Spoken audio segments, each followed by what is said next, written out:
Are the Russians about to launch a counter offensive to hit the Ukrainian army before they get their counter offensive fully under the way?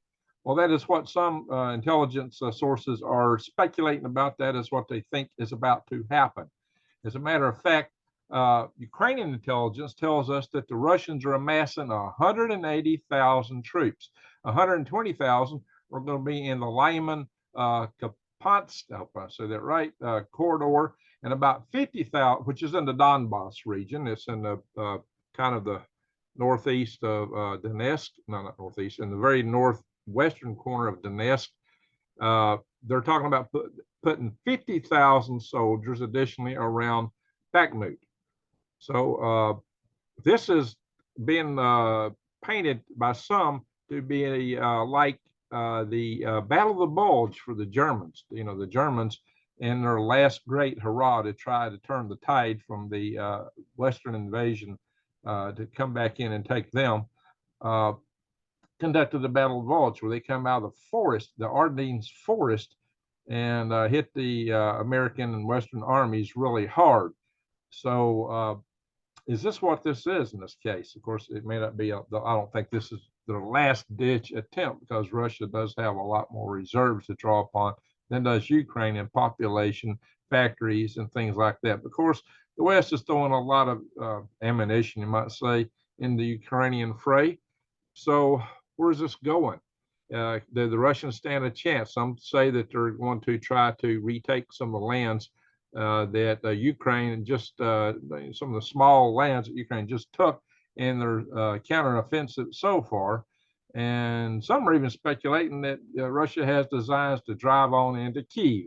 I think that's a little optimistic for the Russians to assume that, but who knows?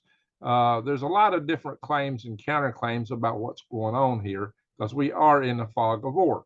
Some sources are claiming, well, the Russians are just putting up their some poorly equipped reservists that they're not well trained, and they expect that as soon as if Biden agrees to go ahead and send attackers over, the areas that they're assembling their troops in would be hit, and that they would be decimated, and that would be the end of the story.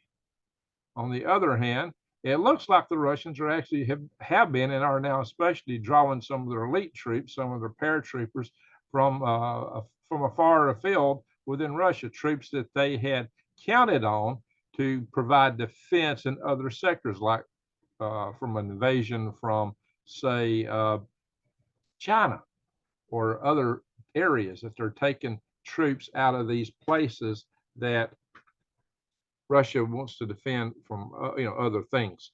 So in that, they're saying Russia's taken some risk to secure their special operation in Ukraine, whatever you want to call it.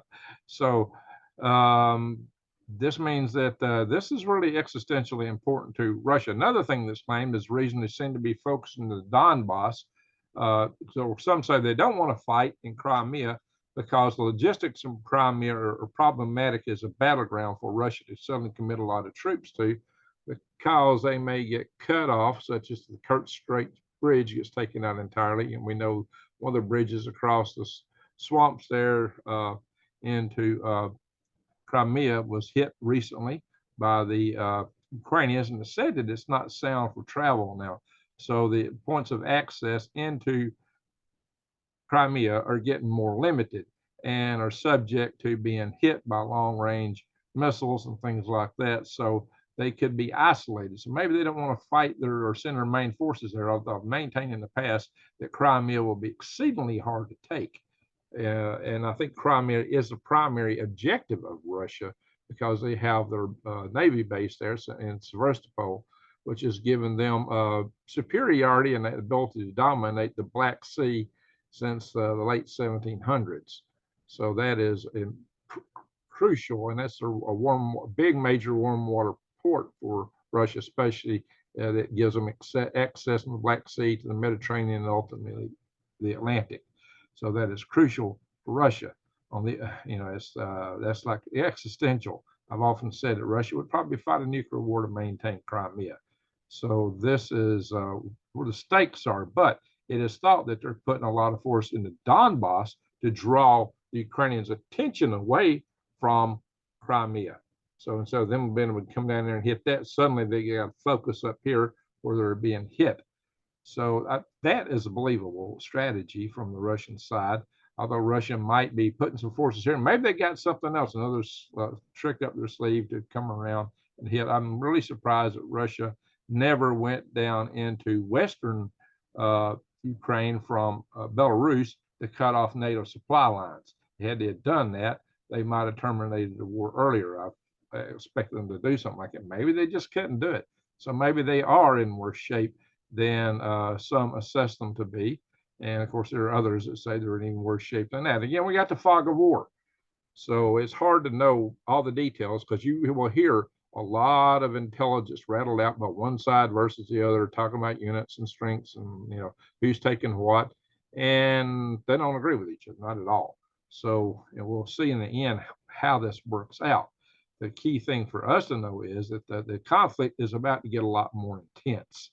And with this NATO meeting coming up in Vilnius, Lithuania, on the 11th and 12th of this month, just a few days from now, we'll see what NATO is willing to do. It looks like NATO is on the verge of committing more resources and perhaps even extending some kind of umbrella protection, a NATO umbrella directly over Ukraine, which would be crossing the red line of Russia even more. So this might make the stakes go a lot higher. That might lead us ultimately into tactical nukes and nuclear war. Although Xi Jinping is said to have talked directly with Putin and urged him very sternly not to use nuclear weapons. However, you know, that's a factor he'll take into account because that's his main backer right now. However, if it's considered to be an existential threat to Russia, expect that they would still use them. The hardliners in Russia are chomping at the bit to use them. Putin's a little more reserved, thankfully. And let's hope, you know, we got to really hope that, you know, a lot of people say Putin is on his last leg. He's about to kick the bucket. And, you know, I don't know, the last videos I've seen him, he looked pretty strong and pretty resolute. Those claims of body doubles and gosh knows, you know, there's so much rumors and counter rumors and stuff out there, guys. But the bottom line is we might hope Putin holds on for a little while because some of the other people in Russia are definitely wanting to fire things up a lot hotter, a lot faster, and he might relent. Some people think that, you know, his main characteristic is he wants to survive. And so if he thinks he's dying, he might be more concerned about his legacy of winning. He might be more inclined to use those tactical nukes. That's all speculation. So you know, you can argue that one way or the other. The cows come home. The thing is, we're just going to have to see how this plays out. And quite frankly, one of the things that concerns me is just how much we've committed ourselves to this in the defense of Europe, when Europe themselves just hasn't done that much. So I'm really concerned about that. So as a matter of fact, there's let's see, find some statement here. I can pull it up. Yeah, I'm not seeing it. Anyway, so what the bottom line is that why should we be so committed to defend Europe when Europe is not really pulling their own weight at it? You know, it's like all these European countries are counting on us for their defense. And, you know, there's a bunch of deadbeat allies we got over there who will actually trade with people that are not in our interest. They in many ways, like France has started favoring China in certain areas, and yet they expect us to defend them, expect us to send our boys over there and spend our treasure defending them while they go off and invest in other areas and try to compete economically with us. I had heartburn with that way back when I was in the Army, back in the late 70s and 80s. It's like, you know, you guys aren't spending your money. You're staking your money to develop your systems to compete with us here instead of taking care of your business in your own homeland. And that's not changed. So I think, you know, we need to negotiate some new terms here. And quite frankly, I like to see some kind of force to get to some kind of peace treaty over there with this situation in Ukraine. I think we need to really push for that from our side. I know some people say, well, now Ukraine's got to take all of Ukraine back. I don't think that's practical. Zelensky talks about those kind of things, and he says he's not going to quit till he gets Crimea. But I don't think he's got the treasure to do it on his own. He may not even have the personnel. And I think if he were to succeed at that he would lose so many people, that he'd weaken his military so much that he would be very subject to a major counterstrike by Russia, which might do in Ukraine entirely. I've said it in the past. And I've said in the past that if Ukraine is going to win, they need to do something big fast. I'm not taking any sides here.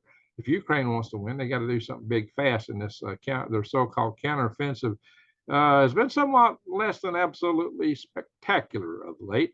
Now, of course, they claim that they're probing and they want to get in, and that they need the air power. They don't have the F-16s, and I'm going to get those into the fall. There's been some delays in that.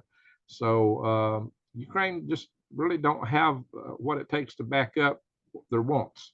Their wants are like, it's like somebody who wants to buy everything, but their wallet's mighty thin. It's kind of like that. So, and their credit is not all that well. They've been given a lot of credit in terms of material support, but they don't necessarily have the manpower to do this over the long term. And I've painted analogies in the past about how this reminds me of the war between the states. The South was winning in the first couple of years until the Battle of Gettysburg, Pickett's charge in particular, which decimated the Southern Army so much that the South really lost the war there. It took a couple of years for it to really all play out, but that was the decisive factor because the South just, didn't have it to put up. The South was putting boys and old men in the trenches toward the end. And we see that in Ukraine, that now they're actually putting up the draft. Guys up to 65, guys older than me, are being subject to the draft there, and young people too.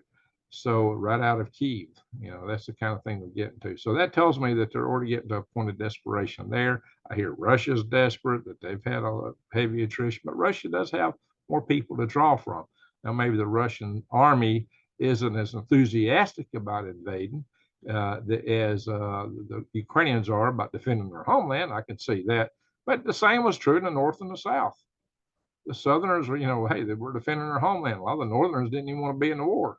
But the Northern Army outnumbered the Southern Army by a good bit. That's not quite the case over there right now with this war, but it could be.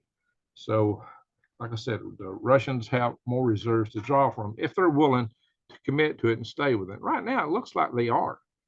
It looks like they are, and they're talking about a long war over there. So I think in the long term, if Ukraine don't make major advances soon, they're in trouble. Now, the thing that does concern me is I have seen discussions from our side saying, well, if the Ukraine counteroffensive doesn't do well, we're going to have to put NATO, American troops, actually, that's what the quote I saw said, American troops into Ukraine. Say, what? No. No. Why would we risk our cities and fighting a nuclear power for the sake of that place when it ought to be the French or somebody else? Well, I guess the French got their hands full right now with their own country falling apart now. They brought it upon themselves. So, maybe we're bringing that upon ourselves here too. Can we really afford this? I ask you, can we really afford to take that kind of chance? Should we do that? I'm inclined to say no. That we've given a lot of support to them, but putting our own boys in there, it's not something I'm enthusiastic about. Let me say I'm really against it. Maybe you don't agree, or maybe you wholly agree. I'd like to see you tell me in the comments below. What do you think? Because we're putting ourselves at risk of World War III over a country over there that ought to be defended by their neighbors instead of us. What we are putting all our concentration over there when our real biggest adversary is China. We need to be focused on how we're going to deal with China. And we're so depleting ourselves there, we may not have the wherewithal to deal with a bigger adversary that we're going to have to face. I would say Russia and Ukraine ought to be Europe's problem. If Europe is not stepping up to the plate like you might think they ought to, they're relying on us for it. Why? Maybe somebody's got a good answer for that. You can tell me below. Maybe you got a lot better answer than I got. But I'm having a hard time seeing the value proposition of us risking our nation, risking our cities, risking having sleeper cells from Russia or wherever else activated in this country, tearing down our infrastructure for the sake of prosecuting a war that ought to be taken care of by the neighbors over there. I see this as a European matter. Hey, I don't like the idea of anybody invading anybody, but why should we be the ones to carry the brunt of it when, hey, if Putin rolled into the Eiffel Tower, really, how would it affect me here? I don't see that happening, by the way. But, it ought to get the French awake, make them wake up and think, and a lot of the other deadbeat allies we got in NATO and Europe.